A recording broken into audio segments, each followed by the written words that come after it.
I was fastening my daughter's seatbelt when the police cruiser pulled in behind us. No sirens. No rush. Just a quiet, purposeful stop right at the edge of the elementary school pickup loop. Two officers stepped out like they'd done this before. They weren't in a hurry. The taller one walked up to my open window. "Jason Miller?" I nodded slowly. "I need you to step out of the vehicle, sir." Hands where I can see them. My daughter froze. My son, sitting in the back seat behind me, whispered, "Dad, what's going on?" And the truth? I didn't have a clue until I glanced across the parking lot and saw her, my wife, standing by her car, phone raised, recording, not crying, not panicked, just blank, composed, scripted. She held the phone at just the right angle to catch everything. Me stepping out, the cuffs going on. My daughter screamed. My son cried. The officer didn't yell, didn't get aggressive. He just clipped the cuffs on and leaned close enough for only me to hear. "You're being detained for suspicion of domestic assault. There's a protective order request already filed. Your wife gave a statement saying you grabbed her during an argument, that your daughter saw it." My stomach dropped. I said nothing, couldn't. Not with my kids watching. "This is a preliminary hold. We're not pressing charges yet," the cop added. "We just need to ask you some questions down at the station." Behind him, my wife started walking toward the car. She smiled at our daughter and said, "It's okay, baby. Mommy's here now." I looked her dead in the eye. "What the hell are you doing?" She didn't answer. Just opened the door, scooped up our daughter, and cradled her like some hero returning from war. That's how it works. You don't need bruises. You don't need proof. You just need a story and a good cry. And she had both. They held me for 4 hours. Asked the same questions 5 different ways. I told them the truth. I'd never touched her. Yes, we'd argued lately. A lot. No, I never laid a hand on her. No, my daughter didn't see anything, because there was nothing to see. They nodded. Wrote it down. They didn't book me, but they made damn sure I knew. She had a protective order request already filed. She said I was unstable. Said I'd grabbed her by the wrist. Said our daughter witnessed it. I asked if they'd seen any marks. They hadn't. Asked if they'd checked the security cam in the hallway. They said that wasn't their call. That was for the judge. And said they couldn't do anything. The judge had already signed off on the emergency order. I was locked out of my own house. Just like that. I tried to call her. 3 times. Straight to voicemail. No rings. By the 4th try, the line said, "This number is no longer in service." She changed her number. Less than 6 hours after I was cuffed in front of our kids. That's how fast it was moving. I didn't go to a motel. Didn't want to be alone with my thoughts, or worse, my rage. I called my old buddy Nate. Retired Army. Quiet. Loyal. We hadn't talked in a year, but I didn't even have to ask. "Got a couch and cold beer," he said. "Pull in anytime." I drove straight there. He didn't ask many questions. Just handed me the bottle and let me sit. Around 1 a.m., I was still staring at the ceiling fan, thinking about how fast a life can disintegrate, thinking about my kids, and worst of all, wondering what else she was willing to say. Because if this was step 1, step 2 was going to be blood. Not angry, not even hurt anymore. Just calculating. I opened a legal pad from Nate's desk, wrote 3 words at the top in black ink. Don't defend. Expose. If she wanted a public show, she was about to get one. Only this time, the spotlight was turning back on her. It's funny, the things you start remembering once the shock wears off. Like how she changed the lock code a few weeks back, said it was for security. Or how she moved the smart home camera from the hallway to the back porch, said it was too sensitive, and kept recording false motion alerts. I didn't question it at the time. I was tired. Working long hours. Trying to juggle a layoff scare at work and a son struggling with math and a daughter who suddenly wouldn't sleep without the hallway light on. We weren't in sync. I knew that, but I thought it was stress. Turns out, it was strategy. At Nate's place, I barely slept. The next morning, I woke up to his dog snoring under the coffee table and a glass of water waiting next to my phone. No missed calls. No texts. I opened my email. 2 unread messages. One from HR, suspension pending investigative clarity. One from my bank, a flagged transaction, joint savings transfer of $9,500. Dated 2 days before the accusation. I called the bank. "Sorry, Mr. Miller. Your wife is listed as a co-owner. She initiated the transfer online. Funds were sent to an account ending in 4421. Not my account. I had no idea what 4421 was. I stared at the screen like it might blink and fix itself. Nate walked in, handed me coffee, said nothing.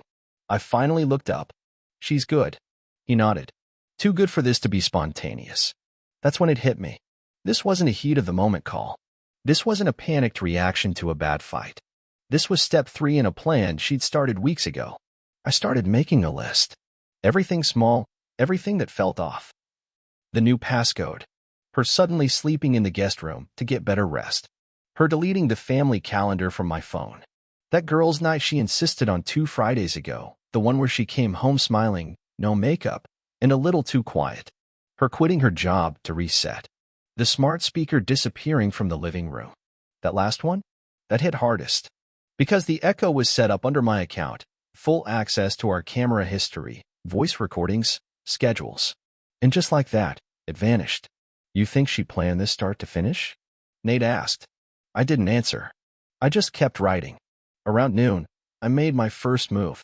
I called the lawyer who helped with our mortgage refinance last year. Sharp guy. No nonsense. Owed me a favor.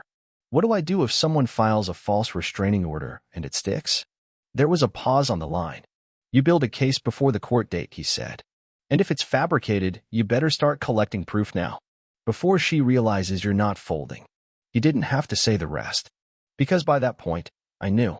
This wasn't about protecting herself. This was about positioning. About the house. The custody. The assets. And my name. She wanted to burn me clean. Make it look mutual. Walk away blameless. And if I didn't outthink her, she'd get it all. I wasn't going to win this by crying in court or begging the judge. I needed receipts. I needed leverage. And I needed them fast. By Tuesday, I was officially suspended from work. HR didn't even call me. They sent a confidentiality notice via email. Said they were conducting an internal review and I was not to contact clients or coworkers until further notice. I'd been with that firm 11 years. Missed birthdays, anniversaries, vacations, all for deadlines and trust. Gone with a PDF and 2 sentences. The worst part wasn't losing the job. It was the silence that came with it. I checked my messages every hour. Nothing. No, this can't be true. No, are you okay? People weren't waiting to hear my side. They'd already heard hers. That afternoon, Nate drove me to the courthouse. I couldn't go inside, not with a protective order on me. But I needed to see it. Her. In person. She pulled up in her silver SUV, parked clean and slow, wearing sunglasses and a navy blue blazer she hadn't worn since our last holiday party. She looked like a woman on her way to win custody of a country. Behind her, our daughter, holding her hand. Our son trailing behind, staring down at his sneakers. I locked eyes with him from across the lot. He looked up, saw me, and dropped his gaze like I was a stranger. I didn't cry. I didn't wave. I just watched them disappear behind those glass doors like they'd never belonged to me. Back at Nate's, I got the next blow. Certified mail. The divorce paperwork arrived faster than I expected. No lawyer's name, just a P.O. box and a printout. But it was thick. Inside, emergency motion for full custody. Request for supervised visitation supervised. A formal accusation, pattern of escalating verbal aggression and emotional instability. And an included witness statement. Signed by her sister. I called her. Again. Blocked. I tried her sister. Straight to voicemail. I left a message. Just one sentence. You're siding with someone who erased my name from our kids' bedtime stories. That night, Nate and I sat on the porch in silence. He handed me a beer. She's got a head start. She knows what she's doing. Yeah, I said. But she doesn't know what I know. Like what? Like where she's sloppy. Because perfect lies are like porcelain. Look flawless from the front, until you hold them up to the light. Then you see the hairline cracks. And I was ready to start looking. 2 days after I got served, I stopped thinking like a husband. Not because I stopped loving my kids, but because I realized I'd already lost the version of myself that used to walk through the front door, toss my keys in the bowl, and feel like I was safe. That man was gone. So I did what any man does when he's cornered and no one's coming to save him. I got quiet. And I started watching. The first break came from a shared calendar notification. One she forgot to delete. She'd used it to sync school events, grocery runs, car appointments. And there it was, just sitting there on my laptop. 10:30 a.m. Meet Jay, / Whispering Creek Cafe. Not a school thing. Not a family thing. Just that. I clicked the link. She'd added it with her Gmail. So I tried logging into that account. It was one I'd helped her create years ago, back when she still forgot passwords and called me to fix her printer. She never changed it. Inside, a gold mine. Nothing dramatic. No revenge porn, no secret affairs. Just pattern. Invoices she sent to a freelance therapist, months before she ever mentioned needing space. Hotel reward point confirmations from downtown for Tuesday afternoons, while she told me she was at yoga. One email from a friend named Jenna. Did you talk to the lawyer yet? You deserve to be free of him. Just don't forget to document everything. You know how custody battles go. The timestamp? 5 weeks before she accused me of touching her. It wasn't rage I felt. It was confirmation. She'd been laying bricks under the surface while I thought we were still patching drywall. And now? She had the walls up, the roof on, and she was trying to move in alone. I forwarded the emails to a new private address I created that morning, backed everything up to a flash drive, and locked it in Nate's toolbox in the garage. That same afternoon, I filed for legal representation. Not a divorce lawyer. A custody-first specialist. Guy with a reputation for flipping courtroom narratives without ever raising his voice. We met that night. I'm not the first guy she's done this to. I told him, sliding over the manila folder. But I'll be the last. He didn't blink. Didn't ask how I got the emails. Didn't scold me. Didn't act shocked. He just nodded once, then said, "Let me show you how we cut the brakes on her momentum." That's when it shifted. From survival to strategy. The lawyer's name was Hendricks. Ex-prosecutor. Gray at the temples. Spoke like a man who didn't believe in second chances, just airtight arguments. He didn't care about drama. Didn't flinch at the accusations. He just leaned over the table, tapped a pen on her emailed plan to document everything, and said, "This is premeditated character assassination. If we can prove fabrication, the court will turn on her. Judges don't like being used." I asked him what the first step was. Don't text her. Don't call her. Don't engage. Let her feel like she's winning. And meanwhile, we collect. That night, back at Nate's, I powered up the old network drive I used when I ran a freelance IT gig. Hadn't touched it in years. Inside, archives, old security cam footage, smart home logs, voice assistant records, backups I'd never deleted, stored on instinct. I dug for the hallway cam, the one she'd disabled because of motion alerts. Found 2 folders. One labeled Events. One labeled Audio Snapshots. The timestamp caught my eye. 3 days before the arrest. Click. It wasn't a video. It was an audio trigger from the hallway mic. I turned up the volume. First, footsteps. Then her voice. "Okay, let's go over it again. No, baby, listen. If daddy gets angry, what do? Pause. Then our daughter's small voice. I run to you. Good. And what if he says you're lying? Tell the teacher. Right? Even if it didn't happen. Because he doesn't know what's best, okay?" I stopped the playback. Hands clenched into fists without realizing it. I didn't press play again. I didn't need to. The next morning, I drove across town to a guy named Travis. Nate's old friend from the army. Surveillance expert turned locksmith/installer. No storefront. No ads. Just a garage workshop and a cigar in his teeth. I handed him a folder with dates and a diagram of our house. "You want it subtle or obvious?" he asked. "Subtle. And sync to my phone." Done. By noon, he had the system in place. Motion-triggered outdoor cams. Door sensor logs. Hidden mic under the mailbox frame. The cherry on top? A clone backup of the house's old smart hub. Everything she reactivated from her phone? I'd see it too. By Friday, she started slipping. She thought I was out of the picture. Thought I was licking my wounds. But the footage told a different story. A man in a black Lexus pulling into the driveway at 11:42 p.m. He stayed 15 minutes. She didn't walk him to the door. They didn't kiss goodbye, but his hand was on her lower back the entire walk up the path. That night, I showed Nate the clip. He raised an eyebrow. "Boyfriend. Backup plan. You gonna use it?" "Not yet. Because in chess, you don't expose the queen until the king's cornered." I wasn't trying to win anymore. I was setting the board. The hearing was set for Monday. Emergency custody review. Restraining order formalization. She had everything lined up, hair curled, pearls on, a folder packed with highlighted statements and printed screenshots. She sat at the table across from me like we were in a business meeting. Calm, cool, even smiled once when she caught me glancing at the kids behind her. They didn't wave. They didn't smile. They just looked down. Exactly the way she coached them. The judge was the kind you don't talk over. White beard, tired eyes. The kind who's heard every lie and every excuse, but still hopes someone will tell the truth. Her lawyer spoke first.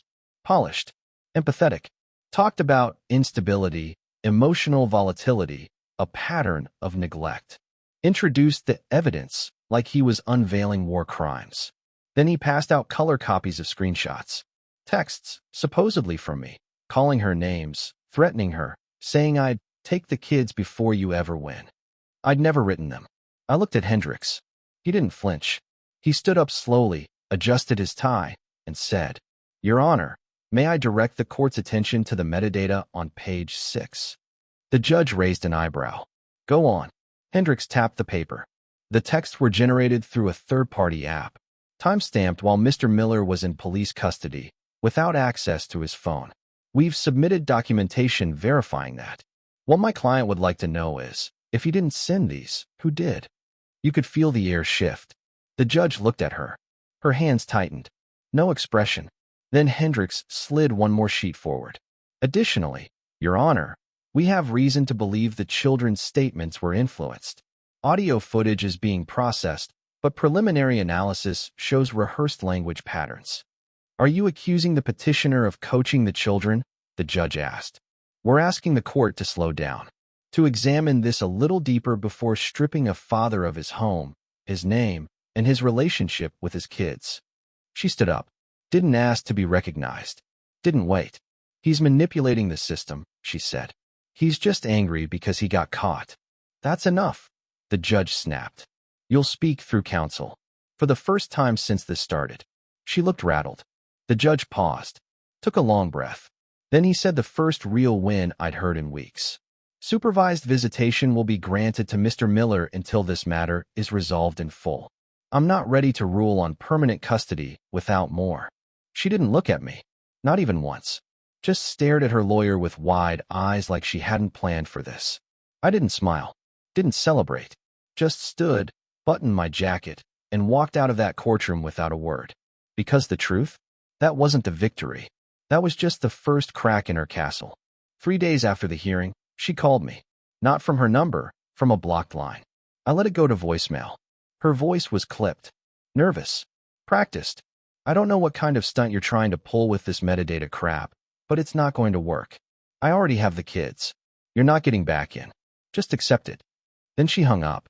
No threat. No plea. Just pressure. She wanted me to panic. She had no idea I'd already found the fuse. Travis called later that night. You're going to want to see this. He'd flagged one of the motion sensors, front yard, 2 a.m. She was outside on the phone. Didn't notice the new doorframe mic. The transcript was short, but perfect. He's not supposed to be this calm. That lawyer's a bulldog. I thought this was supposed to go quick. Pause. No, he hasn't tried to see them. That's the scary part. Another pause. Look, if this gets messy, you better have my back. You said you knew what to do. Click. Hendricks had it transcribed, time-stamped, and certified within 24 hours. He attached it to our next filing. Motion to vacate restraining order based on falsified evidence and coaching. But he wasn't done. He also subpoenaed her cell provider. And once that went through, we got location data from the day of the alleged incident. While she swore I'd grabbed her in the kitchen during a 5 p.m. fight, her phone was pinging from a Target parking lot 10 miles away.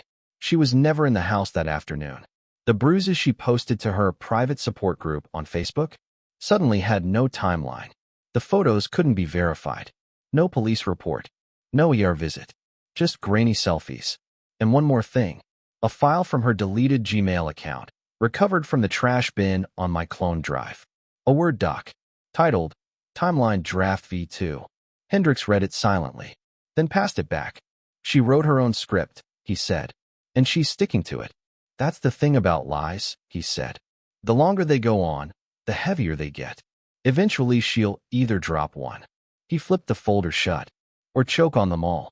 I sat in Nate's garage that night, watching the same camera loop play for the 5th time.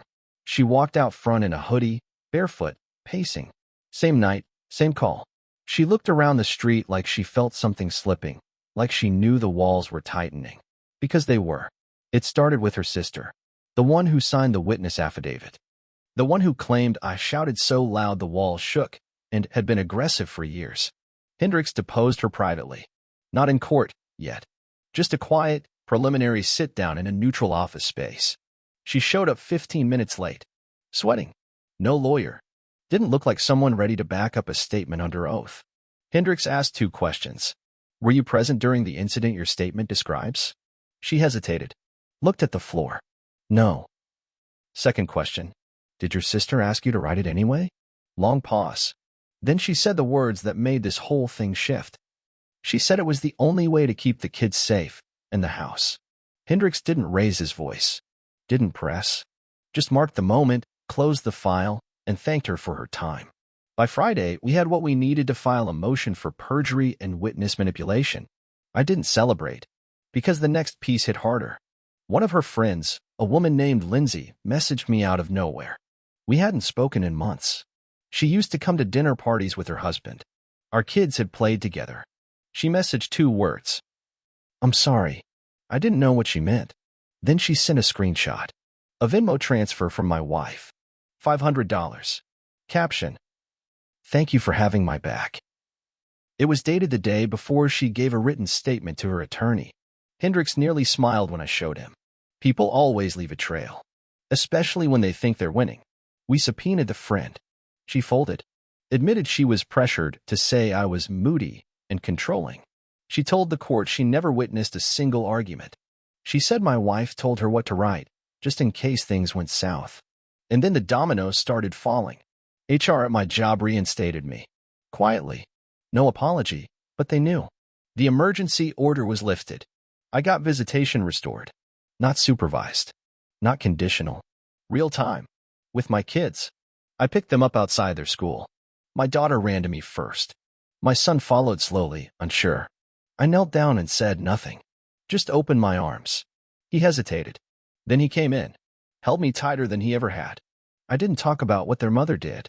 Didn't poison their picture of her. I just told them this. No matter what happens, the truth doesn't need to yell. It just needs to be ready. Back in court, her lawyer asked to be removed from the case. Professional conflict, he said. Translation? He saw where this was going and didn't want to go down with her. Her sister retracted her statement. Her friend did the same. And her face, that day in court? It wasn't rage. It wasn't regret. It was fear. Because for the first time, she realized she was the only one left on her side. And every lie she thought would protect her now had her fingerprints on it. It started with an email. No subject line. Just a sentence. I know what she did to you. She did it to me first. His name was Marcus. Her ex. I had no clue who he was until I read the full message. He'd been accused of abuse. Just like me. Same story. Same script. Said she was scared. Said he had a temper. Filed a restraining order. Destroyed his job. Split his friend group down the middle. By the time the charges were dropped, he'd already moved. Changed cities. Changed careers. She used me to reset her life, he wrote. And once the lie stuck, she didn't need me anymore. He asked to meet. We chose a neutral coffee shop in a town neither of us lived in. He walked in, calm. No bravado. You could tell life had roughed him up, but he'd adapted. He didn't shake my hand. He just slid a file across the table and said, If you're taking her to court, I want this on the record. Inside? A police report. A withdrawn restraining order. An email between her and her old roommate talking about how easy it was to spin the bruises story. And a typed statement. His own words. Not angry. Just real. It didn't happen. But no one cared.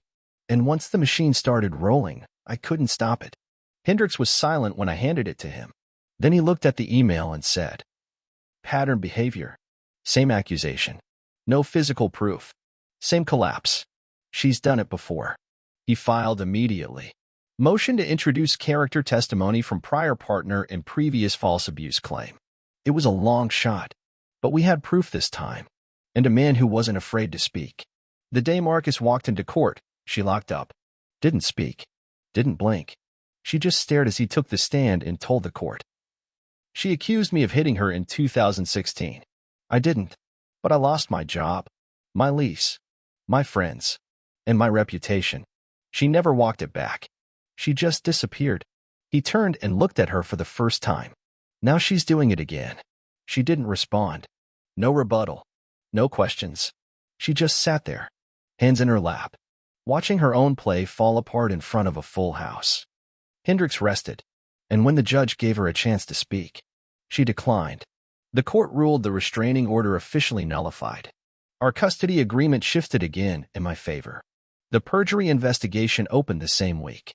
Her legal reputation? Smeared. Her credibility? Collapsed.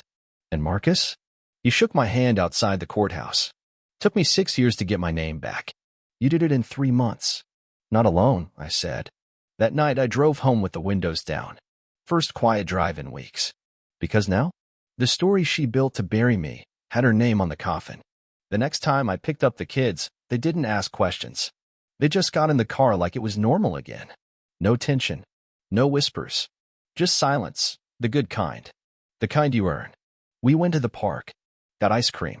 Played cards at the kitchen table until the little one nodded off mid-hand. It felt like a movie scene, except no one was acting. Just 3 people finally breathing again. Later that week, her lawyer, the new one, tried to contact me. Left a message. She'd like to speak. No pressure. Just closure. I deleted it. She got her closing argument in court. I gave mine in silence. The judge's final ruling came in a plain envelope. Full legal custody, awarded to Jason Miller. Visitation schedule, to be revisited following psychological review. Restraining order, dismissed with prejudice. A final line in bold. Court finds petitioner's claims were materially misleading and maliciously presented. She didn't just lose the case. She lost the story. And that was always her strongest weapon. Nate and I stood in the garage that weekend, cleaning out old boxes. He cracked a beer, handed it to me, and said, "You could have nuked her. Taken everything." "I didn't need to," I said. "She built the fire herself. I just let the smoke show. Truth is, I don't hate her. I don't wish her pain. I just hope she learns one thing. You don't get to destroy people and decide how they rebuild, because the man she tried to erase, he's still standing, and he's holding the pen now.